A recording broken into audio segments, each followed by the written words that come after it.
Welcome to variety food kitchen. இன்றைக்கி piece pulao எப்படி பண்ணுறதுன்னு பார்க்கலாம். பாஸ்மதி ரைஸ் 1/4 கிலோ எடுத்து அதை அரை மணி நேரம் ஊற வச்சு எடுத்து வச்சுருக்கேன். பெரிய வெங்காயம் ஒரு பெரிய வெங்காயத்தை மெல்லிசாக கட் பண்ணி வச்சுருக்கேன். 100 பச்சை பட்டாணி எடுத்திருக்கேன். 2 பச்சை மிளகாய், 5 பல் பூண்டு, இஞ்சி ஒரு 4 சின்ன சின்ன துண்டு 4 துண்டு, ஒரு பிரியாணி இலை, ஒரு அன்னாசிப்பூ, ஒரு பட்டை, 3 கிராம்பு, சின்னதாக ஒரு ஏலக்காய், அரை ஸ்பூன் சீரகம், ஒரு ஸ்பூன் லெமன் சாறு எடுத்து வச்சுருக்கேன். கொஞ்சமாக புதினா கொத்தமல்லி கட் பண்ணி எடுத்து வச்சுருக்கேன். முதல்ல பச்சை மிளகாய், பூண்டு, இஞ்சி மிக்சியில் லேசாக ஒரு அடி அடித்து வச்சுக்கலாம். குக்கரில் 2 ஸ்பூன் நெய்யும் 1 ஸ்பூன் எண்ணெயும் கலந்து ஊற்றிருக்கேன். எண்ணெய் காஞ்சதும் இப்போ நம்ம பிரியாணியில் பட்டை கிராம்பு எல்லாம் போட்டுடலாம்.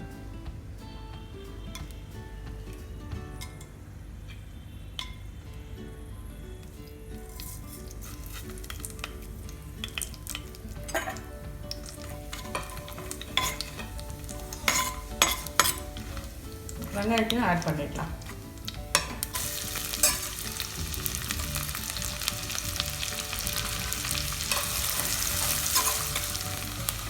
வெங்காயம் நல்லா வதங்கிடுச்சு.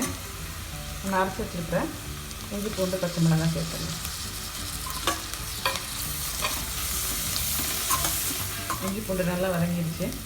இப்போ நம்ம எடுத்து வச்சுருக்க பச்சை பட்டாணி ஆட் பண்ணிடலாம்.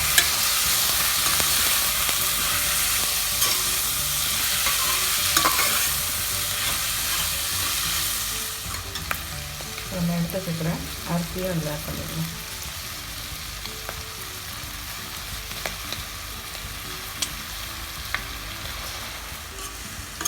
அரிசி 2 நிமிஷம் நல்லா எண்ணெயில் வதக்கணும். தேவையான அளவு உப்பு சேர்த்துக்கலாம்.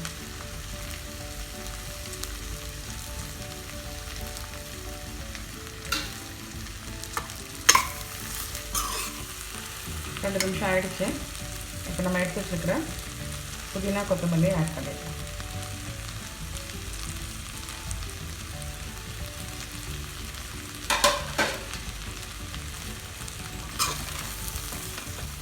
நான் எடுத்து வச்சுருக்கிற அரை ஸ்பூன் லெமன் ஜூஸ் ஆட் பண்ணிட்டேன்.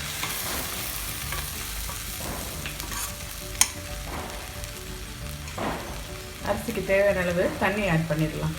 பாஸ்மதி ரைஸ் 1 டம்ளருக்கு 1 டம்ளர் தண்ணி கணக்கு.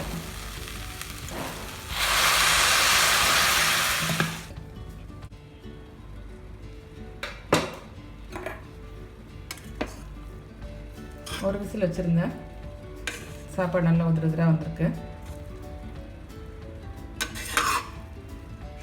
பீஸ் புலாவ் ரெடி ஆகிடுச்சு. Onion raita, chicken gravy, potato gravy இதெல்லாம் சைட் டிஷ்ஷாக சாப்பிட நல்லாயிருக்கும். ட்ரை பண்ணி பாருங்கள். பிடிச்சிருந்தால் லைக் பண்ணுங்கள், ஷேர் பண்ணுங்கள், எங்கள் சேனலை சப்ஸ்கிரைப் பண்ணுங்கள்.